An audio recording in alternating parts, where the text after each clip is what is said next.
નમસ્કાર વિદ્યાર્થી મિત્રો, કિશોર ગજેરા યુટ્યુબ ચેનલમાં આપ સૌનું સ્વાગત છે. આપણે અભ્યાસ કરી રહ્યા છીએ conversion or cell of business. એનો એક્ઝામ્પલ નંબર છે 19. મિત્રો, આ ઘણો મોટો એક્ઝામ્પલ છે અને વેરી મોસ્ટ આઈએમપી પણ કરજો. Gehlot, Ahir and Desai share profit and loss of the business is 1/2, 1/3, 1/6 respectively. આનું તમે છેદ સરખા કરો એટલે તમને પ્રોફિટ શેરિંગ રેશિયો મળે કે 1/2, 1/3, 1/6. ત્રણેયના છેદ સરખા કરવા માટે આને ત્રણે અને 2 અને 1 વડે ગુણવા પડે. 3 * 1 = 3, 3 * 2 = 6, 2 * 1 = 2, 2 * 3 = 6 and 1/6. આ છેદ સરખા એટલે અંશમાં જે આવે 3:2:1 આ એનું પ્રોફિટ શેરિંગ રેશિયો કહેવાશે. Asset side: goodwill, land, building, machinery, motor car, furniture, investment, loose tools, stock, bills receivable, debtors 44,000. આટલી વસ્તુ રિયલાઇઝેશન ની debit side. Bad debt reserve credit side. Cash નવી કંપની લેતી હોય તો રિયલાઇઝેશન માં અને ન લેતી હોય તો કેશ માં. દેસાઈઝ કરંટ અકાઉન્ટ: આ દેસાઈનું કરંટ અકાઉન્ટ એ દેસાઈના કેપિટલ અકાઉન્ટમાં આપણે ડેબિટ સાઇડ લખી દઈશું.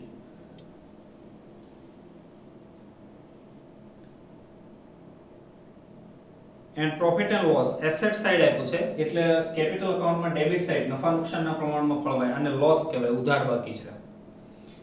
ગેલોટ, આહિર, દેસાઈની કેપિટલ અકાઉન્ટમાં ક્રેડિટ સાઇડ. જનરલ રિઝર્વ એ કેપિટલ અકાઉન્ટમાં ક્રેડિટ સાઇડ નફા નુકસાનના પ્રમાણમાં ફાળવી દેવાનું. ઇન્વેસ્ટમેન્ટ ફ્લક્ચ્યુએશન ફંડ આ લખી દેવાનું રિયલાઇઝેશનની ક્રેડિટ સાઇડ. દેસાઈઝ લોન, દેસાઈની લોનનું અકાઉન્ટ એક બનાવવાનું. Mrs Gehlot's loan, Mrs Gehlot એટલે ગેલોટની પત્નીની લોન. એ ગેલોટની પત્નીની લોન એક લાયબિલિટી છે, એક્સટર્નલ લાયબિલિટી, એ રિયલાઇઝેશનની ક્રેડિટ સાઇડ. ક્રેડિટર્સ ટ્રેડ એટલે વેપારના એન્ડ ક્રેડિટર્સ એક્સપેન્સીસ એટલે સપોઝ કે તમારે રેન્ટ ચૂકવવાનું બાકી છે તો એ ક્રેડિટર્સ કહેવાશે. Bank overdraft and bills payable આ પાંચે પાંચ લાયબિલિટી રિયલાઇઝેશનની credit side. The partners decided to convert their firm into a joint stock company. For this purpose, GAD Limited was formed with an authorized capital 11 lakh divided into 10 equity shares, rupees 10 equity shares. આ GAD Limited નવી company, એની authorised કેપિટલની આપણે કોઈ જરૂર નથી એવું સમજો. The business of the firm was sold to a company as at the date of balance sheet given above on the following terms. Number 1, motor car, furniture, investments, loose tools, debtors and cash are not to be taken over. આટલી વસ્તુ લેશે નહીં. તો મિત્રો તમે motor કારમાં tick કરો, ફર્નિચરમાં tick કરો, ઇન્વેસ્ટમેન્ટમાં ટીક કરો, લૂઝ ટૂલ્સમાં ટીક કરો, ડેપ્ટર્સ અને કેશમાં ટીક કરો. આટલી વસ્તુ નવી કંપની લેશે નહીં. પેલો દેસાઈનું કરંટ અકાઉન્ટ અને પ્રોફિટ એન્ડ લોસ અકાઉન્ટ એ કોઈ એસેટ નથી એટલે એમાં પણ ટીક કરો, એ પણ લેશે નહીં. આટલી વસ્તુ નથી લેવાના, એમાં એક નંબર ટીક કરજો. Second, liability for bills payable and bank overdraft are to be taken over by the company. માત્ર બે જ લાયબિલિટી લેશે, બિલ્સ પેયેબલ અને બેંક ઓવરડ્રાફ્ટ. એ સિવાયની કોઈ લાયબિલિટી પણ નવી કંપની લેતી નથી. Third, the company shall give towards the purchase price 73,050 in cash and the balance to be paid in equity shares each of ₹10. અહીંયા તમને એમ કીધું છે કે 73,050 કેશ આપશે અને બાકીના ઇક્વિટી શેર, તો જે ડિફરન્સ બેલેન્સ આવે ઇક્વિટી શેર હશે. 4, the remaining assets and liability of the firm are directly disposed by the firm as per details given below. જે બાકીની એસેટ લાયબિલિટી નવી કંપની નહોતી લેતી એને અહીંથી નિકાલ કરવામાં આવે છે. Investment are taken over by Gallot for ₹14,300. Gallot લઈ જાય એટલે Gallot's capital account debit to realization account. Debtors released in all 22,000. Debtors ના 22,000 મળ્યા. Motor car, furniture and loose tools released 26,400, 4,400 and 1,100. તો આ ચારે ચારની એન્ટ્રી થાય bank account debit to realisation account. Gallot agrees to pay his wife's loan and the trade creditors were paid 81,400.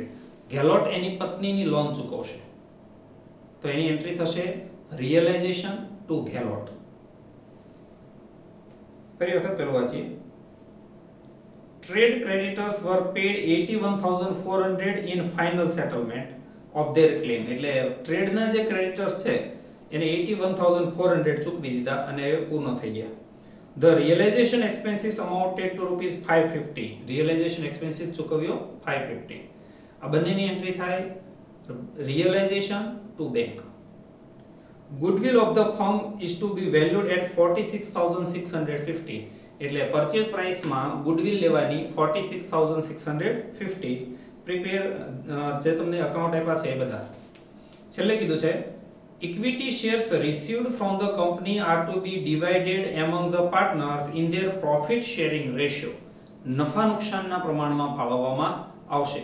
એટલે છેલ્લે જે ઇક્વિટી શેર કેપિટલ હોય એ નફા નુકસાન પ્રમાણે ફાળવી દેવા. હવે first of all purchase price ગણીએ તો ગુડવિલ કેશ લેવાશે 46,650. 5 નંબરમાં કીધું છે અહીંયા આપણે પરચેસ પ્રાઇસ ગણી દીધી છે 46,650. હવે એસેટ સાઈડ આવો. લેન્ડ 22,000. જો એમાં તમે ટેક નથી કર્યું તો એવું સમજવાનું કે એ નવી કંપની લે છે એટલે લેન્ડ 22,000. બિલ્ડિંગ 1,21,000. મશીનરી 55,000. પછી જો motor car, furniture, investment, lose tools આ નથી લેતી. સ્ટોકમાં તમે ટીક નહીં કર્યું એટલે લેશે 19,800. પછી બિલ્સ રિસીવેબલમાં ટીક નહીં કર્યું હોય એ 22,000. પછી પાછું ડેપ્ટર્સમાં ટીક કર્યું હશે એટલે એ નહીં લે. કેશ, દેસાઈ કરંટ અને પ્રોફિટ એન્ડ લોસ આટલી વસ્તુ લેશે નહીં. તો આ ટોટલ 2,86,450 આટલાની એસેટ્સ લેશે અને બે લાયબિલિટી લેશે. બેંક ઓવરડ્રાફ્ટ એન્ડ બિલ્સ પેયેબલ એવું તમને 2 નંબરમાં કીધું છે.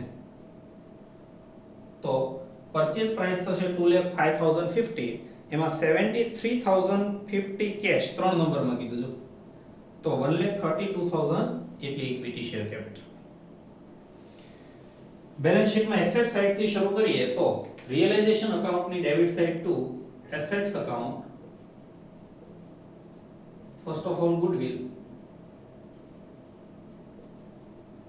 11,000. Land 22,000. Building 1,21,000.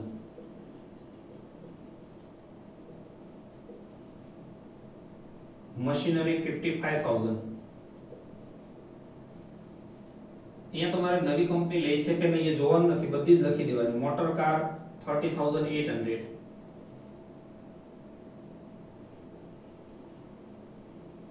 Furniture 13,200.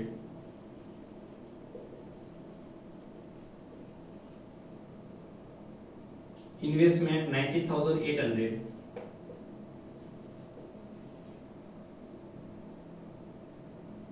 Loose tools 7,700.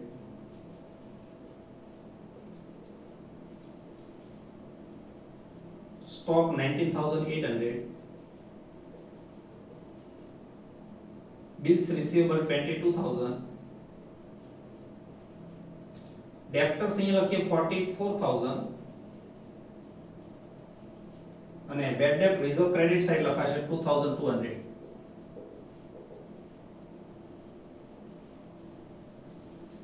Cache એ નવી કંપની નથી લેતી એટલે કેશ અકાઉન્ટમાં to balance BD 1,100. Desai current account એ દેસાઈના કેપિટલ અકાઉન્ટમાં લખી દે એક જ છે એટલે ટુ કરંટ અકાઉન્ટ. એની અમાઉન્ટ છે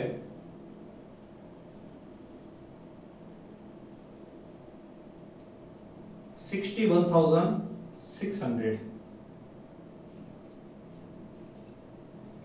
પ્રોફિટ એન્ડ લોસ એ કેપિટલ અકાઉન્ટના ડેબિટ સાઇડ નફા નુકસાનના પ્રમાણમાં ફાળવી દેવાનું. પ્રોફિટ એન્ડ લોસ અકાઉન્ટ 13,200 ફાળવો એટલે 60,600 40,400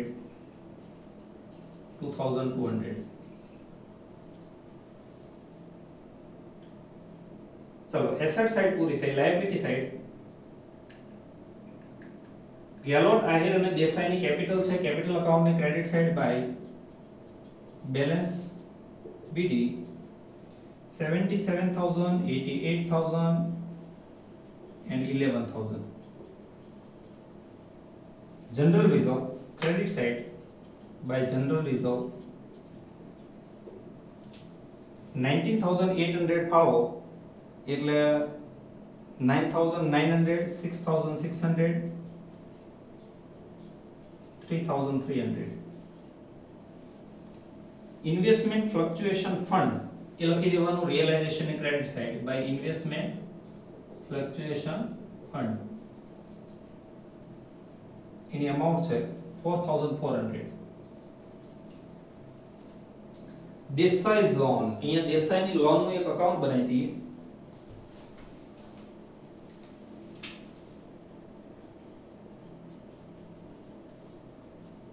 એની credit side by balance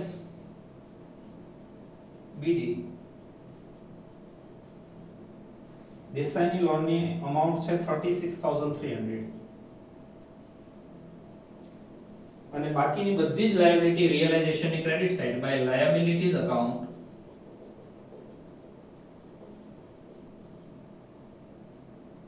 Mrs Gehlot's loan 16,500.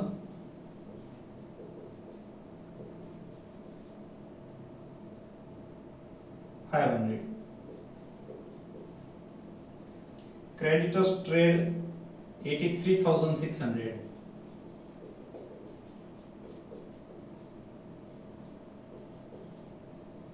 Creditors expenses 22,000.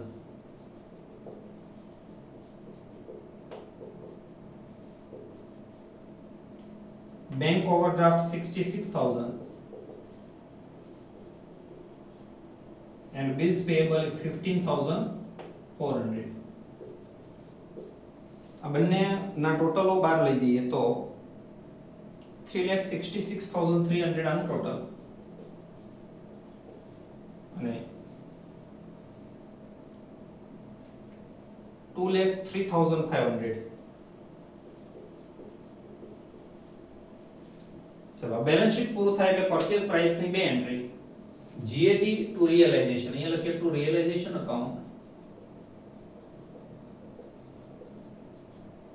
2,05,050 અને રિયલાઇઝેશન ની credit side by GAD limited account 2,05,050. Second entry equity share cash to GAD limited account 1,42,000 to GAD limited account 73,050 અને GAD ની credit side by equity share capital account 1,32,000 and by bank account 73,050 total 2,05,050.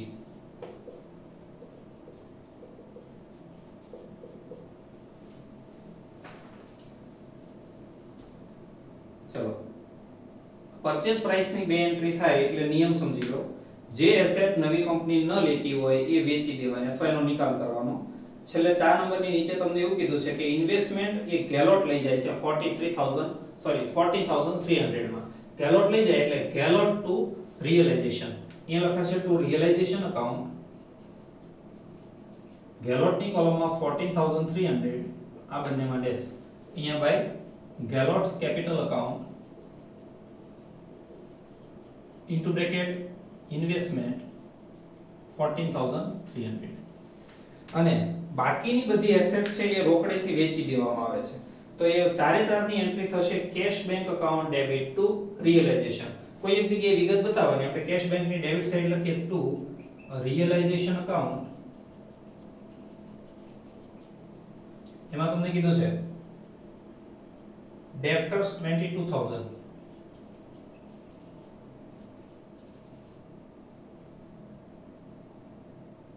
furniture 26,400 sorry motor car 26,400 furniture છે 4,400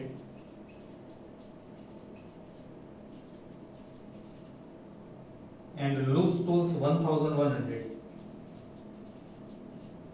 હવે મિત્રો એક ખાસ વસ્તુ ધ્યાનમાં રાખો, આટલી વસ્તુ તો તમને વેચાણ એવું કીધું, હવે બાકીની વસ્તુ જે નથી લેતી નવી કંપની તો એને તમારે બુક વેલ્યુ પ્રમાણે વેચી દેવી પડે. તો જોતા જઈએ, ગુડવિલ લે છે નવી કંપની, લેન્ડ લે છે, બિલ્ડિંગ લે છે, મશીનરી એ નવી કંપની લઈ લે છે. કાર નથી લેતી તો એની અહીંયા સેલિંગ પ્રાઇસ આપી દીધી, ફર્નિચરની પણ આપી છે, ઇન્વેસ્ટમેન્ટ એ ગેલોટ લઈ જાય છે, લૂઝ ટૂલ્સની આપી છે, સ્ટોક એ પાછી નવી કંપની લે છે, બિલ્સ રિસીવેબલ લે છે અને ડેપ્ટર્સની અહીંયા નવી અમાઉન્ટ આપી. એનો મતલબ એવો થાય કે બધી જ એસેટ્સનો નિકાલ થઈ ગયો, જેટલી નવી કંપની નથી લેતી એટલી અહીંયા વેચાઈ જાય છે. તો ચારે ચારનું ટોટલ આવશે 53,900.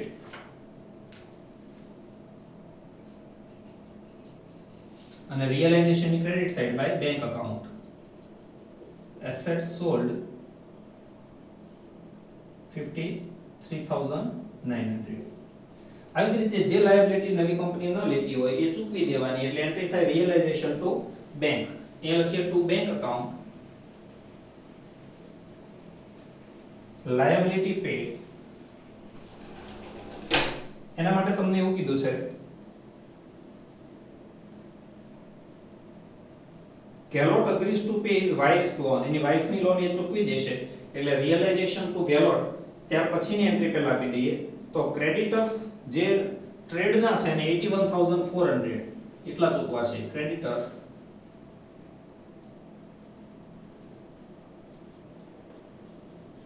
81,400 આ ટ્રેડ ક્રેડિટર્સ છે. પછી એક બીજું કીધું છે કે રિયલાઇઝેશન એક્સપેન્સીસ 550, એ પણ અહીંયા જ લખી દઈએ. રિયલાઇઝેશન એક્સપેન્સીસ 550 સેમ એન્ટ્રી આવશે. આ સિવાયની લાયબિલિટી તમારે અહીંયા જોવી પડે. આ ગેલોટની પત્નીની લોન ગેલોટ ચૂકવશે, ટ્રેડના ક્રેડિટર્સને 81,400 ચૂકવાશે. આ એક્સપેન્સીસના ક્રેડિટર્સને કેટલા ચૂકવાશે એવું તમને કીધું નથી, તો એ તમારે બુક વેલ્યુ પ્રમાણે ચૂકવી દેવા પડે. એટલે બધી એસેટની એક વખત ટેલી કરી લેવાની કે નવી કંપની નથી લેતી તો વેચાઈ જાય છે કે નહીં એમ. તો હવે અહીંયા ક્રેડિટર્સ ઇન્ટુ બ્રેકેટ એક્સપેન્સીસ એના બુક વેલ્યુ પ્રમાણે 22,000 ચૂકવવા પડે. પછી બેંક ઓવરડ્રાફ્ટ અને બિલ્સ પેયેબલ આ બંને તો નવી કંપની લઈ જાય છે એટલે આપણે ચૂકવવાના નથી. આ ત્રણ વસ્તુના ચૂકવવાના થાય તો એ ત્રણની એન્ટ્રી થાય 1,03,950. એ બેંકની credit side by realisation account 1,03,950. ગેલોટની પત્નીની લોન ગેલોટ ચૂકવે એટલે એન્ટ્રી થાય રિયલાઇઝેશન ટુ ગેલોટ. એ લખાશે to G's capital account into bracket loan. એની વાઇફની લોન કેટલા ચૂકવે એવું નથી કીધું એટલે book value 16,500 by realisation account 16,500 and dash. ચલો આના પછી રિયલાઇઝેશન એક્સપેન્સીસ ચૂકવાય એ ચૂકવી દીધા છે. હવે આ જે નવી કંપની પાસેથી શેર ડિબેન્ચર મળ્યા હોય એને ફાળવી દેવાના. તો 1,32,000 ને તમે જો ત્રણેય પાર્ટનર્સને ફાળવશો તો 66,44,22 66,000 44,000 22,000 તમને કીધું છે પ્રોફિટ શેરિંગ રેશિયો પ્રમાણે by Gehlot's account, Ahir's account, Desai's account 1,32,000 total. Capital ની debit side to equity share capital account 66,000 44,000 22,000. દેસાઈનું લોન અકાઉન્ટ ક્લોઝ કરવાની બે મેથડ છે. એક તો સીધું તમે બેંક અકાઉન્ટમાં લઈ જઈ શકો અથવા તો એના કેપિટલ અકાઉન્ટમાં પણ લઈ જઈ શકો. આગળના એક સમમાં આપણે કેપિટલ અકાઉન્ટમાં લઈ ગયા હતા એટલે આને પણ આપણે કેપિટલ અકાઉન્ટમાં લઈ જઈએ ટુ કેપિટલ અકાઉન્ટ અથવા ડીસ કેપિટલ અકાઉન્ટ. બીના કેપિટલ અકાઉન્ટની credit side by loan account અથવા દેસાઈઝ લોન અકાઉન્ટ. દેસાઈની કોલમમાં 36,300. અને હવે આટલું થાય, આ બધા છૂટક અકાઉન્ટ ક્લોઝ થઈ ગયા. ટોટલ કરીએ રિયલાઇઝેશન નું તો ડેબિટ સાઇડ નું વધુ આવશે 486750 4,86,750 અને ક્રેડિટ સાઇડ ડિફરન્સ આવશે 3400 તો આને કહેવાશે loss by capital account Gehlot Ahir Desai 1700 1133 and 567 capital ની debit side to realization account loss 1700 1133 567 હવે કેપિટલ અકાઉન્ટ ક્લોઝ કરી અને બેંક અકાઉન્ટ માં લઈ જવાના કેપિટલ અકાઉન્ટ ના ટોટલ આવશે 1,03,400 94,600 and 86,367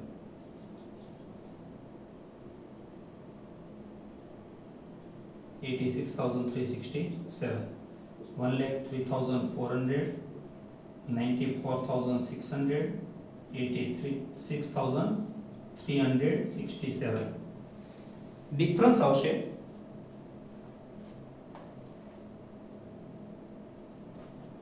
બેનો ડેબિટ સાઇડ આવશે 14,800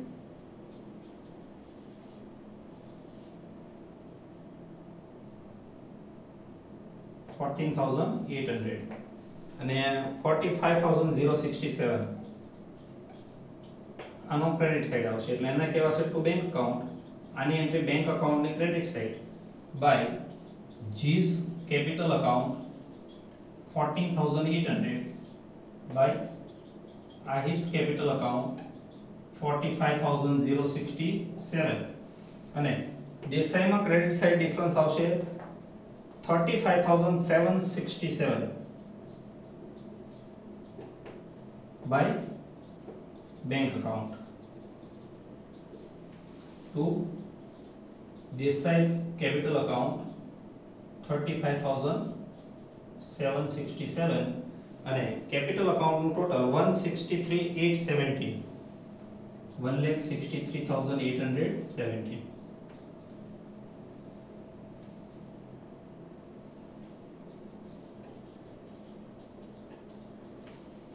મિત્રો આ સમ વારંવાર જોજો થેન્ક યુ ફ્રેન્ડ્સ